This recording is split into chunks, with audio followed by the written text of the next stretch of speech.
যদিও Zia Rahman declaration of independence দিয়েছিল, প্রথমে তিনি নিজেকেই অস্থায়ী সরকারের প্রধান হিসাবে দাবি করেছিলেন, মানে ভাষণে বলেছিলেন।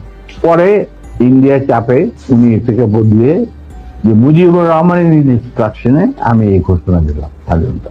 শরীফুল হক ডালিম, যিনি মেজর ডালিম নামে পরিচিত। আসসালামু আলাইকুম, বিসমিল্লাহির রহমানির রহিম। যে যেখান থেকে দেখতেছেন, দূর দূরান্ত থেকে, দেশ থেকে, দেশের বাইরে থেকে সবাইকে দেখার সুযোগ করে দেবেন এবং লাইক করে দেবেন, সাবস্ক্রাইব করে দেবেন এবং মেজর ডালিম সাংবাদিক ইলিয়াস ভাইয়ের সাথে লাইফে কি বলল ও বিস্তারিত এই ভিডিওতে থাকবে। হ্যাঁ, মেজর ডালিম বলল লোক হলো শেখ মুজিবুরকে মারা যায় নাই, মারা হয়েছে। যে সেনাবাহিনীর কক্ষে জিয়া রহমানকে মারা হয়েছে, যে শেখ মুজিবুরকে মারা হয়েছে সেনাবাহিনীর কক্ষে। হ্যাঁ, এবং সাংবাদিক ইলিয়াস ভাই মেজর ডালিমকে কি বলল বিস্তারিত এই ভিডিওতে থাকবে, দেখুন। যদিও Zia Rahman declaration of independence দিয়েছিল, প্রথমে তিনি নিজেকেই অস্থায়ী সরকারের প্রধান হিসাবে দাবি করেছিলেন, মানে ভাষণে বলেছিলেন। পরে ইন্ডিয়ার চাপে উনি থেকে বদলিয়ে যে মুজিবুর রহমানের ইনস্ট্রাকশনে আমি এই ঘোষণা দিলাম স্বাধীনতা। শরীফুল হক ডালিম, যিনি মেজর ডালিম নামে পরিচিত, বাংলাদেশের ইতিহাসে অন্যতম আলোচিত ব্যক্তিত্ব। 5 ডিসেম্বর রবিবার প্রবাসী সাংবাদিক ইলিয়াস হোসেনের ইউটিউব চ্যানেলে একটি বিশেষ লাইভে যুক্ত হন মেজর ডালিম। সেখানে তিনি তার জীবন, দেশ ও সমসাময়িক নানা ইস্যু নিয়ে খোলামেলা আলোচনা করেন। আলোচনার শুরুতে সাংবাদিক ইলিয়াস হোসেন তাকে জাতির সূর্য সন্তান হিসেবে অভিহিত করেন এবং বলেন, আপনি 1975 সালে জাতিকে সফলতা এনে দিয়েছিলেন, 2024 সালের আন্দোলনের সাফল্য দেখেছেন, সেই কারণে মানুষ আপনাকে মেজর ডালিম নামে চেনে ও সম্মান করে।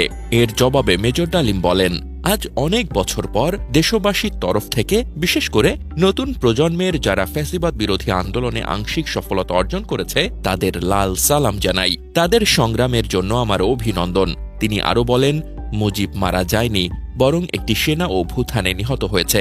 বাকশালের বিদায়ের পর কোটি কোটি মানুষ রাস্তায় নেমে শুকরিয়া আদায় করেছিল। শেখ মুজিব এমন স্বৈরাচারী শাসন করেছিলেন যে মানুষ আল্লাহর কাছে মুক্তি চাইছিল। মেজর ডালিম 1971 সালের মুক্তিযুদ্ধের স্মৃতিচারণ করেন। তিনি বলেন, যখন তথাকথিত নেতারা ভারত পালিয়ে গেল, তখন কেউ ছিল না নেতৃত্ব দেওয়ার জন্য। পাকিস্তান বাহিনী যখন নিরস্ত্র বাঙালির উপর হামলা করেছিল, তখনই মেজর জিয়ার স্বাধীনতার ঘোষণা আসে। আমি তখন পাকিস্তানে আর্মিতে। তার এই ঘোষণা শুনে মনে হলো আর বসে থাকার সময় নেই, আমরা তখনই পাকিস্তানের বিরুদ্ধে যুদ্ধে নেমে যাই। লাইভে মেজর ডালিম আরো বলেন, আজকের বাংলাদেশ বদলে গেছে, তবে সত্যিকারের মুক্তির জন্য আরো অনেক কিছু করতে হবে। নতুন প্রজন্মকে আমি বলবো, নিজেদের অধিকার ও স্বাধীনতার জন্য সোচ্চার হতে। আমাদের লড়াই কখনোই বৃথা যাবে না। মেজর ডালিমের এই লাইভ আলোচনা তার জীবনের নানা দিক ও রাজনৈতিক মতাদর্শের নতুন অধ্যায় উন্মোচন করেছে, যা দেশবাসীর জন্য নানা প্রশ্নের জন্ম দিয়েছে। জানা যায়, মেজর ডালিম ছিলেন পাকিস্তান সেনাবাহিনীর একজন কর্মকর্তা।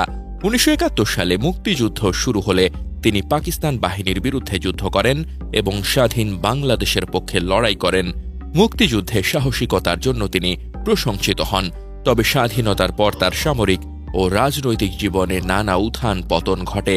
বঙ্গবন্ধু শেখ মুজিবুর রহমান এবং তার পরিবারকে সপরিবারে হত্যার ঘটনায় মেজর ডালিমের নাম উঠে আসে। অভিযোগ ছিল, এই হত্যাকাণ্ডে তিনি সরাসরি অংশ নিয়েছিলেন।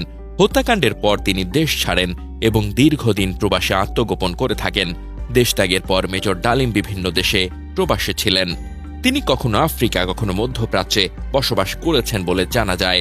প্রবাসে থাকাকালীন তিনি একটি ব্যবসা প্রতিষ্ঠান করেন এবং সেখানেই তার জীবনের অধিকাংশ সময় কাটান। মেজর ডালিম নিজেকে একজন মুক্তিযোদ্ধা এবং জাতীয়তাবাদী আন্দোলনের সমর্থক হিসেবে পরিচিতি দিয়েছেন।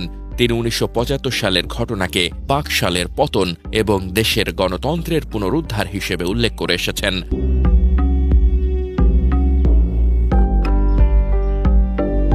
আসসালামু আলাইকুম।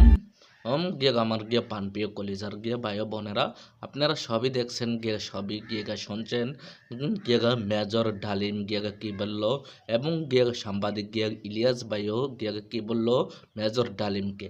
হ্যাঁ, মেজর ডালিম গিয়ে বলতে চাচ্ছে গিয়ে শেখ মুজিবর ছিল একজন গিয়ে স্বৈরা শাসক এবং জনগণের উপরে গিয়ে জুলুম অত্যাচার আর গিয়ে করছে, এবং গিয়ে শেখ মুজিবর বর্গে স্বৈরা শাসক গিয়ে তৈরি করে গিয়ে ফেলছিল দেশের মাধ্যমে, এবং গিয়ে শেখ মুজিবরকে যে সময় সেনাবাহিনীর কক্ষে গিয়ে মারা হয়, দেশের জনগণ গিয়ে আলহামদুলিল্লাহ বলছে, গিয়ে খুশিতে গিয়ে আত্মহারা হয়ে গেছে, গিয়ে খুশি হয়েছে গিয়ে হচ্ছে, এবং গিয়ে শেখ মুজিবরকে গিয়ে মারার গিয়া পরে। হ্যাঁ, এবং এবং গিয়ে গিয়ে এরকম গিয়ে শেখ মুজিবর কি গিয়ে জুলুম করছে, কি অত্যাচার করছে, গিয়ে বিস্তারিত মতামতগুলা গিয়ে আপনারা মেসেজের মাধ্যমে জানিয়ে দেবেন। হ্যাঁ, মেজর ডালিম গিয়ে 50 বছর পর কোথায় থেকে গিয়ে বাড়িয়ে আসলো গিয়ে হঠাৎ। হ্যাঁ, এত বছর গিয়ে বাংলাদেশে সে কোনো মিডিয়া সামনে দেখা যায়নি গিয়ে। আমি গিয়ে এবারের মতোই বিদায় নিচ্ছি গিয়ে, আবারও পরবর্তীতে গিয়ে দেখা হবে গিয়ে আপনার মাঝে। আসসালামু আলাইকুম।